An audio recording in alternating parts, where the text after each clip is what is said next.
Je fais cette vidéo pour répondre à ce commentaire où il est dit n'importe quoi, sans les œuvres, la foi est vaine, n'écoutez pas cela, même les démons croient en Jésus. Donc c'est un commentaire qui était sous ma vidéo où j'ai dit voilà que le salut est par la foi sans les œuvres. Donc pour aller au paradis, c'est pas en étant une bonne personne, en allant à l'église, en faisant des bonnes actions, non, c'est en croyant en Jésus-Christ. Je vous invite à l'écouter si vous voulez. Et après j'avais fait une partie 2, j'avais bien prouvé que le salut est par la foi sans les œuvres.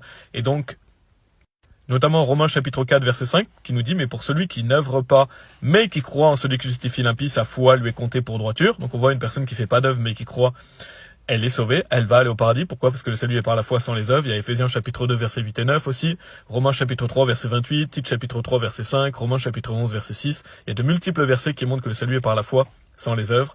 Et donc j'avais répondu aussi à Jacques chapitre 2, parce que des gens vont dire oui mais la foi sans les œuvres est morte. Donc j'ai bien montré que Jacques chapitre 2 ça s'adresse à des personnes sauvées, donc ça parle pas du salut mais de la vie chrétienne. Et en plus, la foi sans les œuvres est morte, ça veut dire que si vous mettez pas votre foi en action, elle n'est pas utile aux autres. Et donc, la Bible nous commande de mettre notre foi en action, d'avoir une foi vivante pour être utile aux autres, pour glorifier Dieu. Mais ça, c'est pas pour aller au paradis. Le salut est par la foi sans les œuvres. Les œuvres, après, on les fait pour glorifier Dieu et on sera récompensé. Et donc, je vais parler du verset 19 où il dit « Tu crois qu'il n'y a qu'un seul Dieu, tu fais bien, les diables aussi le croient et tremblent ». Donc dans Jacques chapitre 2. Donc, parce que les gens utilisent souvent la foi sans les œuvres est morte pour tenter de justifier un salut par les œuvres, où ils utilisent ce verset 19 en disant « Oui, mais les démons croient en Jésus et pourtant ils sont pas sauvés, donc croire en Jésus, ça suffit pas ». Donc il faut bien comprendre déjà que ce verset ne parle pas du salut. Il est dit « Tu crois qu'il n'y a qu'un seul Dieu, tu fais bien ». Croire qu'il n'y a qu'un seul Dieu, ça ne sauve pas. Croire qu'il n'y a qu'un seul Dieu, ça ne sauve pas, c'est croire en Jésus-Christ. La Bible dit « Crois au Seigneur Jésus-Christ et tu seras sauvé et ta maison ». Donc on voit bien que ça parle pas du salut. Et donc il faut croire en Jésus-Christ pour être sauvé. Donc les gens qui utilisent ça pour parler du salut n'ont rien compris à la Bible, ils tordent les Écritures parce que ça parle pas du salut. Et en plus, ce qu'il faut savoir, donc il est dit les diables aussi le croient et tremblent. Il faut savoir que Jésus-Christ est mort pour les hommes. Jésus-Christ a goûté la mort pour chaque homme. Il est mort pour nos péchés. Il n'est pas mort pour le diable et ses démons. Donc c'est ridicule de dire que parce que les diables aussi croient que Jésus-Christ existe, que Dieu existe, eux ils ne peuvent pas être sauvés.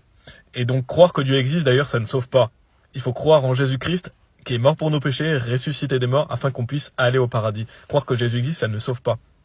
Et bien sûr, le diable et les démons savent que Jésus-Christ existe, mais ils ne peuvent pas être sauvés, ils n'ont pas accès au paradis, ils vont être condamnés en enfer. Et donc, il est dit, les diables aussi le croient et tremblent. En fait, qu'est-ce que ça veut dire que ce verset? Ça veut dire, voilà, vous croyez qu'il n'y a qu'un seul Dieu, vous faites bien parce que le diable et les démons croient aussi, alors il faut craindre Dieu. Ce que ça veut dire, c'est que nous devons craindre Dieu dans notre vie. Dieu est grandement à craindre. Et donc voilà, ça encourage les chrétiens, ça commande les chrétiens à craindre Dieu, parce que la crainte de Dieu est quelque chose de bien. Mais ça ne dit pas que croire en Jésus-Christ, ça ne suffit pas pour être sauvé.